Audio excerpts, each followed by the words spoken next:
of Telangana State.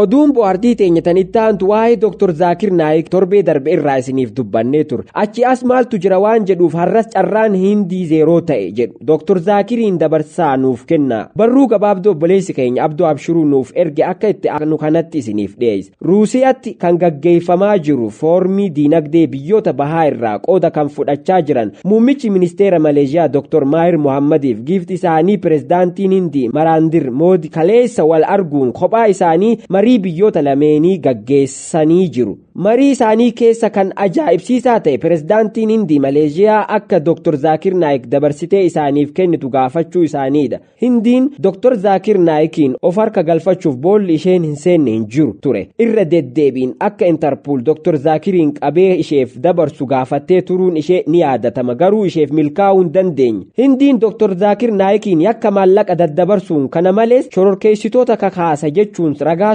sagalee garagaraa qindeeffachuu waggaa tokko dura himata Interpoolitti dhiyeeffattee turte. Interpoolis yakka Dr. Zaakir Naayik ittiin himatame hordofuun erga qoratee booda himata Dr. Zaakir Naayik maallaqa seeraan ala daddabarsaa fi shororkeessitoota kakaasa jedhu irratti ragaan quubsaa waan hin argamneef himata biyya Hindii kuffisnee jirra jechuudhaan ifoomsee ture. Dabalataan waggaa kanas baatii muraasa dura Hindii waan ragaa ni ta'a jettu qindeeffattee Interpoolitti irra deebiin ergitee ji'a darbe irra deebiin Interpool himata Hindii kana kuffisee ture. Bu'aa ba'ii kana maraa erga ijibbaata falmattee booda Hindiin abdiin isheen Interpool irraa qabdu addaan citee waan jiru fakkaata. Tibba kana walitti bu'iinsa gidduu Maleeshiyaa fi Dr. Zaakir Naayik jiru kanatti fayyadamuun Dr. Zaakir Naayikiin harka ishee galfachuuf dharraatee jirti. Carraa bareedaa waan argatte itti fakkaataa ture. Itti fakkaatus garuu funyoon haadi obbolummaa gidduu musliimoota Maleeshiyaa fi Dr. Zaakir Naayik jiru ishee waan sakaale fakkaata. Waan nama ajaa'ibu riqichi gidduu mootummaa biyya Maleeshiyaa fi uummata Maleeshiyaa jiru Dr. Zaakir Naayikidha.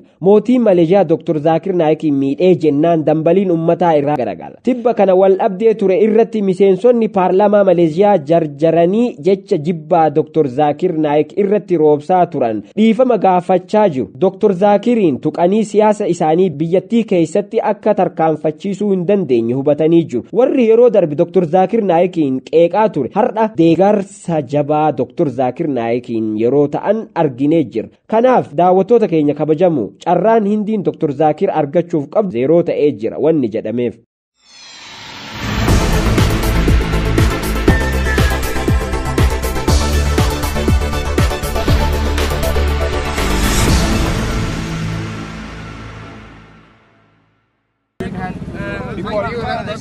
Ammas wanti haaraan daa'ii beekamaa Dr. Zaakir Naayik wal qabatee jiru guyyaa kaleessaa waan maxxanfame irraa halkan Dr. Zaakir Naayik waliin nagaan xumuramee jira waan jedhu obboleessi keenya Abduu Abshiruu ammas afaan Oromootitti jijjiiree nuuf ergeera. Maleeshiyaa bulchiinsa magaalaa Malaakaa masjiida Siinaa keessatti qophii kumaatamoota hirmaachise halkan Dr. Zaakir Naayik waliin jedhu bifa nama hawwatuun gaggeeffamee nagaan xumuramee jira. Erga duulli maqaballeessii Dr. Zaakir Naayik irratti banamee as yeroo jalqabaaf guyyaa gootichi kun amantaalee wal bira qabuun dorgomaa hin qabne Dr. Zaakir Naayik hawaasa waliin wal argeedha. Ummati Maleeshiyaa hundaa ol eenyuun olitti jaalala hayyuu Islaamaa Dr. Zaakir Naayikiif qabu hojiin agarsiisanii jiru. Akka ummata Madiinaa gaafa Rasuulli itti godaanu dambaliin ummataa guyyaa har'aa masjida guddicha Siinaa dhiphisee jira. Masjida keessaa dabalatee mooraa keessaa fi ala guutee dura bu'ummaan Dr. Zaakir Naayikiin kan salaatame salaata magribaaf ishaa salaatanii jiru. Oolmaan ummata kanaa kan ummata Madiinaa kan yeroo Rasuulli itti godaanuu jaalalaan simate san waliin wal fakkaata. Ummata kana Rabbi haa milkeessuun du'aa'ii keenya yeroo maraati.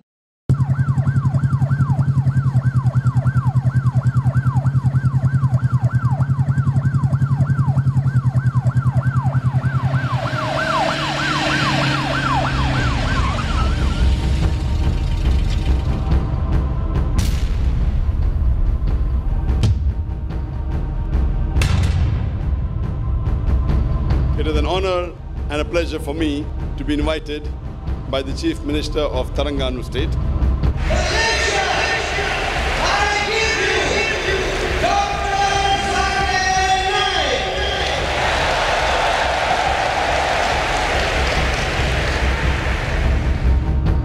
this Quran is the last and final revelation of Allah subhanahu wa ta'ala, of Almighty God, which was revealed to the last and final messenger, Prophet Muhammad, peace be upon him.